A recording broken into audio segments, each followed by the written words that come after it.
So, I have a problem. I have this thing where I just have this insane urge to shoot videos, and I always want to shoot a video like when I'm really sleepy. Not when I'm sleepy, although I do want to do it when I'm sleepy.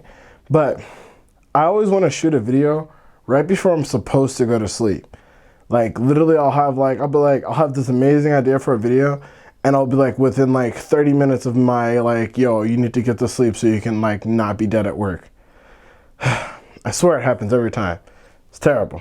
But anyway, let's get started. So I'm here to talk to you guys today about Lvlup Expo. The drink is just cause, well, shit. The drink is just cause I'm thirsty. But I'm here to talk to you guys today about Lvlup Expo and my thoughts on Lvlup. So, where to begin? As you guys know, went there. It was at the Cashman Center in Las Vegas, Nevada. A lot of big names there, so it was a pretty hyped event. You've had Angry Joe going, you've got Vic Bignagna going, you've got Steve Bloom going. I can't remember her name. I'll just flash a picture up. But she was a voice actor for Julia from Cowboy Bebop and also Makoto from Ghost in the Shell, the Major. So she was there. You had the voice actor for Finn from the Adventure Time. You had a lot of big name people there. So it was going to be a really big event regardless. But I was excited. A lot of hype built for it. And of course, at opening day, there's a huge line. This time the line is larger than the line, like twice the size the line was of last year's. If you went to last year's Lvlup, I remember last year, 2015. They had opened up Friday for people to pick up their badges early to help prevent the lines from being so long. Unfortunately, even if you picked up your badge on Friday, they still made you wait in line to get in on Saturday, which didn't make any sense to me at all. I don't know why people had to wait to get their badges. Like, people had to wait again to get their badges, even though or I guess to get in, even though they already had their badges. What are you guys doing there? The line was so long, literally, like, if you've ever been to Cashman Center, the only way I can describe it is the line was long enough to where if it went straight back from the doors, it would have went well up the hill into the additional parking for Cashman Center had the line gone straight, but the line started wrapping around after a certain point. So that was just getting in the door. Once you got in the door, a lot of major booths right there. Microsoft was super close by. The first booth you see when you turn the corner after entering was actually a teeth whitening booth and a grocer or like fresh produce booth. This is a gaming expo. And at every expo, I always see the WTF booth, or every convention, there's always the why are you here booth. But this time there was two. There's actually three total, if I'm completely honest. There was a teeth whitening booth where you could actually sit and get your teeth whitened like during the con. I don't know what that was. Usually that's really expensive too. I know that can be like up to $100 some places. I didn't ask how much it cost there. I didn't stop to get my teeth whitened, but why was that there? But more importantly, outside of the teeth whitening and the produce, the con artists were still there. Now, I spoke about this in the radio show after Otakon this year, and I've seen them at like 2 other conventions. I've even seen them at Sabacon. It's a booth of guys, a bunch of old white guys who run the shadiest booth of like carnival games for real money. They're basically doing illegal gambling. I've seen them trick kids out of hundreds of dollars, seen them trick adults out of hundreds of dollars. Hell, the first time I saw them, when I wasn't thinking about it, I threw $40 at it, and afterwards I started thinking about what was actually going on, and I was like, yo, this is a con game. And they're like, no, it's not a con game. You can perfectly win. You keep playing till you win, and blah, blah, blah, blah, blah. All the things that con artists tell you, and don't worry, you're bound to win eventually, bro. Just keep on doubling down. Just keep on doubling down. I know one guy who apparently, I didn't see this happen, but told me he dropped $800 trying to win their game at Otakon and lost all of it, which is ridiculous to me. I don't know why Otakon let them stay there. I don't know why Sabacon had them there. And Lvlup, this apparently from what I heard is the 3rd year they've been at your convention running some sort of scam game, if not multiple scam games. You need to kick them out of your convention. You need to start vetting some of these vendors. Like, stop just letting everybody in there. Please. Next, outside of the other exhibitors, there's a bunch of cool stuff and some gaming related stuff. Just, I don't know. It just seemed very generic, and not to say that the booths were generic. I mean, there are some custom, like, there's a booth that had a bunch of customizable controllers and parts. So if you had a console, you could pick up a bunch of cool stuff for your games. There was the antique game store or a couple antique game stores where you could pick up your antique games. It was weird because most of them were like Xbox and PlayStation 2 games, and I'm like, man, I'm old. Ugh. But there wasn't really anything stand out, I guess. Again, it's not necessarily their job to fill it. It is their job to fill the booth, but they can't pick who wants to come to their convention. There's only so much they can do, so I do understand that. But I do have to feel like it was a little lackluster in terms of the regular exhibitors, at least. I mean, the same t-shirt diner that I've seen at 1,000 conventions was there. The same, not the same custom controllers, but it was the same spiel. Custom controllers, antique games, and t-shirt booth. There was nothing out of the ordinary. There was nothing there that I felt I could only get at Lvlup Expo, which is really what I want. I mean, even at like Otakon Vegas, I think they had a dude who was selling like little custom handmade dragons. It's a little crazy, a little weird, but it was still really cool, and each one was unique. I think they glow in the dark. Like, there was something special about that booth, and like, that's still the only place I'd seen that was Otakon Vegas, and that's kind of what I look for, like a little bit of spice, a little bit of flavor, a little bit of like, I got this I can tell you exactly what year I got this at this con and what year I got it. It's kind of what I want. Next, the Artist Alley. Pizza Friday crew actually had a booth at the Artist Alley this year, so I was actually really excited about that, and we did pretty good. I was happy with how it came out, and I know Scarlet Fairy was super happy with it. But a lot of artists. I was kind of weirded out by the artist placement. I feel like it was much better than last year's, but still kind of weird. The way they had the map set up is like the exhibitors and main vendors were all in the center, and the artists kind of outlined the edge of the con. So it wasn't like people didn't come through, and you did get a decent amount of traffic, but literally we're all the way at the edge of the con. And honestly, when I picked the table that we'd picked, I assumed because as soon as you walked in the door, even though we'd be in the back, we'd be the first thing you see, but they even put some exhibitors and a couple of like special guests and a tarp in front of us.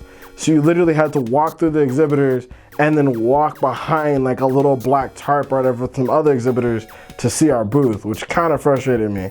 And I feel like mind you, I was one of like 5 or 6 artists who were behind those other booths and behind the bounce house almost.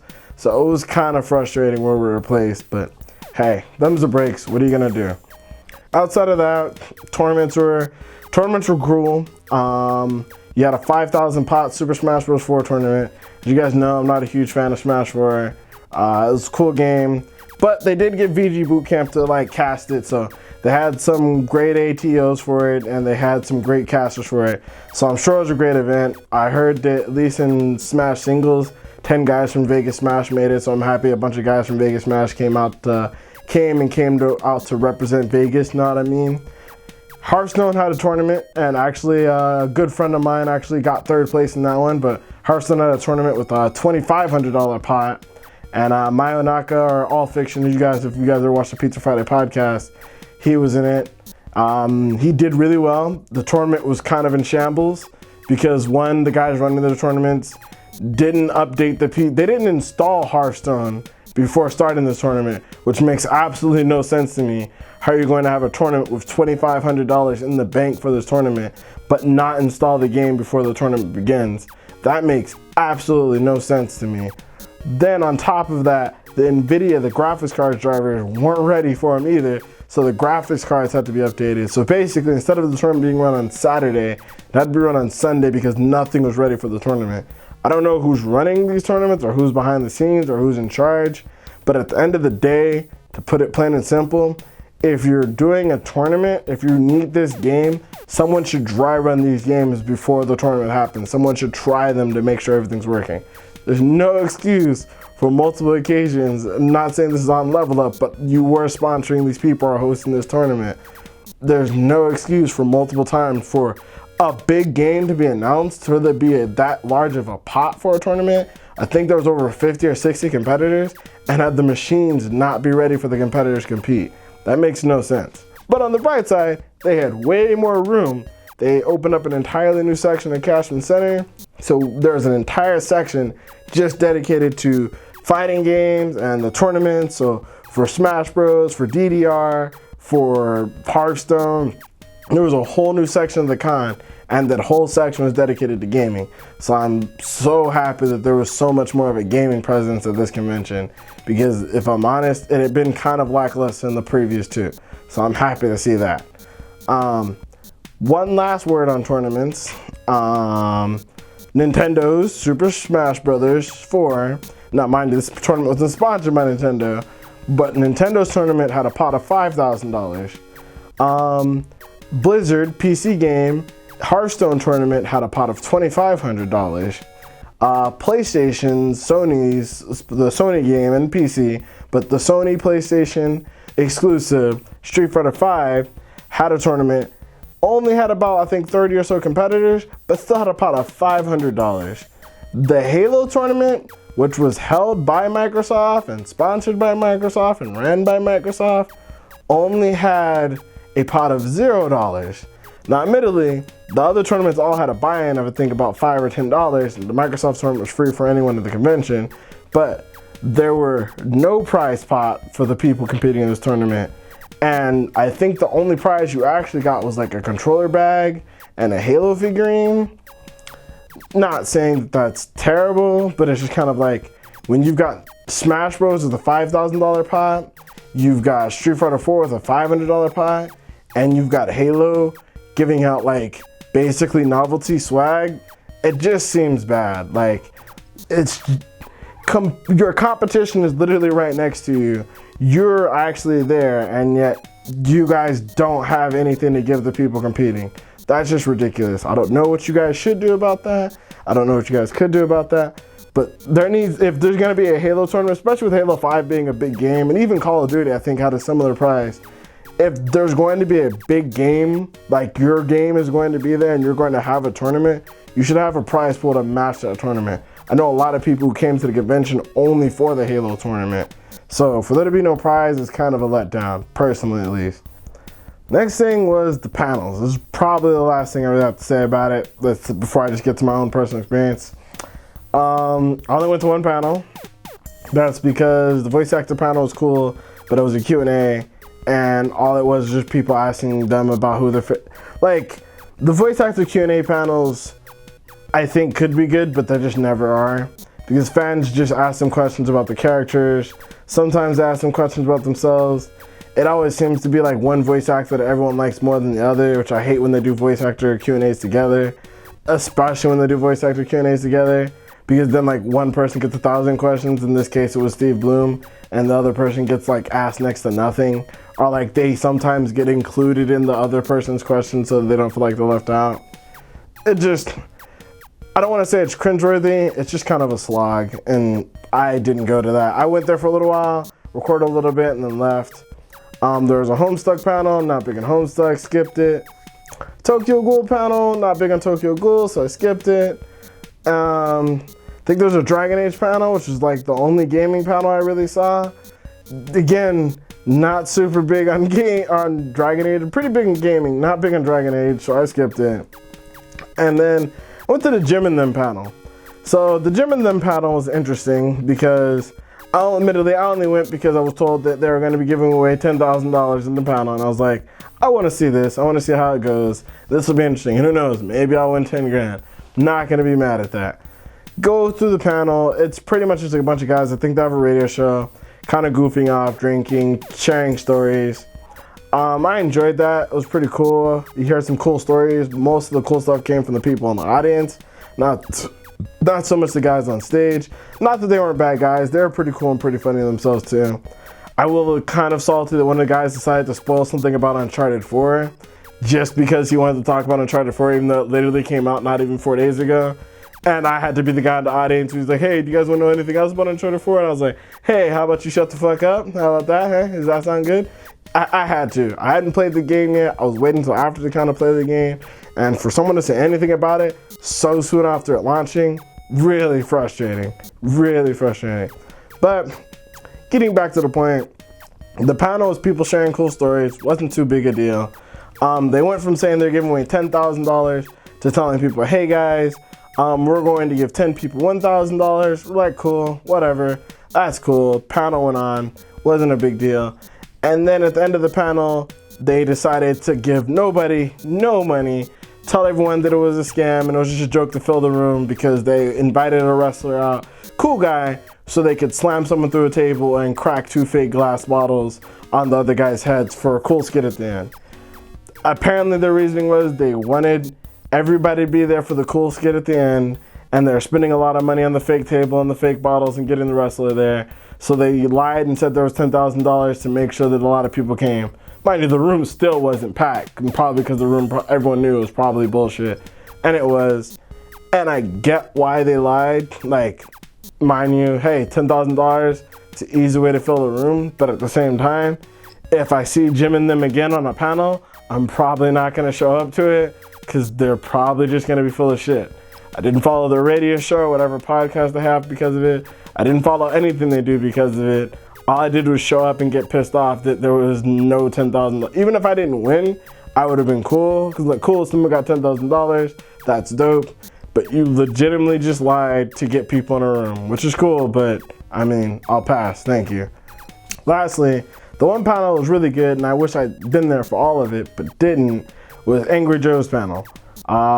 It's mainly just a Q&A, but it was a Q&A with a YouTuber, and honestly, I just feel like Q&A with YouTubers, maybe just for me personally, are more interesting, because I am a YouTuber, and I'm trying to learn about it, but he just is him and other Joe are just a much more interesting people, in my opinion. They know how to entertain, and it's not so much that they know how to entertain, they're just honest. Having a Q&A panel with them is like having a Q&A with your friend, as far as I'm concerned. It's like sitting there, having a conversation with somebody and learning something about someone you want to get to know more about, someone you're cool with. So their panel was really good. Honestly, probably the best panel at the con. Wasn't on the board. They weren't planning on having a panel. They tweeted they were going to have a panel, and I think that they announced the panel over the loudspeaker the final day of the con. So that happened. It wasn't a full panel, but it should have been a full panel. Again, best panel of the con. I'm sure plenty of people would agree with me on that. And yeah. Last thing, personal experience at the con. I spent most of my time just hanging out with my friends, just kind of chilling. The 2-3 highlights of this event, for me, 4. I'll give you 4 highlights. 4 highlights of the event. 1, I got to meet and hang out with Aki Dearest.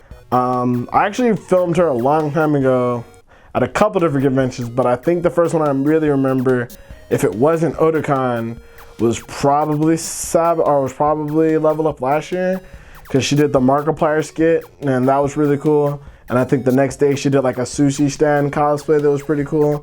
And I think I know I filmed her in that multiple cons, but she at the time was just a cosplayer that I knew, but now is actually blown up as a YouTuber and has gotten really big. So props for her. I think she just hit 400K. So I actually sat down and kicked it with her, and we shot a video together, and who knows, maybe we'll get to do more videos in the future. But she's a really cool, down-to-earth person. It was fun hanging out with her. Hope to see her again. I also got to hang out with Angry Joe, of course. We hung out a little bit with him. I hung out mostly with other Joe at the con. But after the con, I did hang out with both of them. But I hung out with other Joe at the con. He's super chill. Had a good time laughing and chilling jokes and hanging out with him for a little while at the con. And the last highlight of the con was actually hanging out with another YouTuber, and that was Blasphemous HD. This isn't my first time kicking with him. I think I met him at last year's Lvlup as well. And we hung out at the after party, and we've hung out at HoneyCon and a couple other events since then. But hanging out with him, I pretty much spent the entire time with him, All Fiction, and Scarlett, and a couple other friends, Slow. I hung out with a lot of people. I hung out with my friends, but like him, there's a lot of people. Long story short, most fun hanging out with them because they're just a riot. Pretty much, those are kind of the people like funny stuff just happens around them. So one of my other friends was drunk the entire time, and he wasn't like stupid drunk, but he was like happy, like funny stuff. Let's go do funny stuff drunk the entire time. So it was a blast for me just because I hung out with people I enjoyed. And I bumped into a couple of people who still want to pretend like I don't exist. So that's still always hilarious to me. I will drink to that. This has been a long video already. At the end of the day though, Lvlup Expo, much improvement, but still a long way to go before I call you the con. The last thing I want to say, the last night of the con, obviously with most conventions they have after party. This one's after party was great. Unfortunately, due to some things that have occurred at the after party, cough cough, not really, just joking, but most of the things will have to be spoken about another time in another video. Just remember guys, we'll always have Octopon. For all of you who are there, we'll always have Octopon. Till next time guys though, my name is Shino, your gaming and anime ninja, and I'll see you guys later. Deuces.